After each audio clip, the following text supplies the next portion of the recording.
जय आदिवासी दिनांक 7/7/2024 सकाळी 12 वाजताच्या जेवणामध्ये 10 शाळांमधल्या 5001 विद्यार्थ्यांना या फ्री किचन संस्थेमार्फत जे घोडेगाव या ठिकाणी सेंट्रल किचन चालवण्यात येतं, तर त्यामार्फत एवढ्या पोरांनी आळ्या घाललेल्या आहेत। आता तो दिवस उलटून आजचा तिसरा दिवस आहे घटना होऊन, परंतु आजपर्यंत एकाही व्यक्तीवरती आजपर्यंत प्रशासनाने कारवाई केलेली नाही।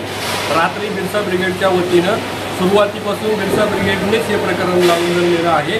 अगदी ह्या प्रकरणाची शहानिशा सुद्धा बिरसा ब्रिगेडने स्वतः शाळेवरती जाऊन केल्यानंतरच हा प्रकार उघड झालेला आहे। आणि त्यानुसार कालही या संदर्भात पीओ साहेबांकडे मीटिंग झाली, मात्र त्यातून मार्ग निघाला नाही। रात्री 12 वाजेपर्यंत सहयोगी संघटना आणि बिरसा ब्रिगेड अनेक कार्यकर्ते सर्वजण आम्ही एकत्र होतो। 12 वाजता निर्णय न लागल्यानं सकाळी 12 वाजता ATC वरून टीम येणार आणि ते निर्णय देणार असा विषय कळाल्यामुळं रात्री आम्ही तिथून निघालो आणि सकाळी 1:30 वाजल्यापासून सुरू असणारी मीटिंग नुकतीच संपलेली आहे। परंतु अजूनही याबद्दल कोणत्याही व्यक्तीवरती कारवाई झालेली नाही। जर यांनी आत्ता या व्यक्तींवरती कारवाई करतो, जे दोषी आहेत त्यांच्यावरती कारवाई करा, ही आपली पहिली मागणी आहे। जर कारवाई होत नसेल तर आत्ता 5 वाजेपासून आम्ही सर्वजण धरणे आंदोलनाला बसत आहोत।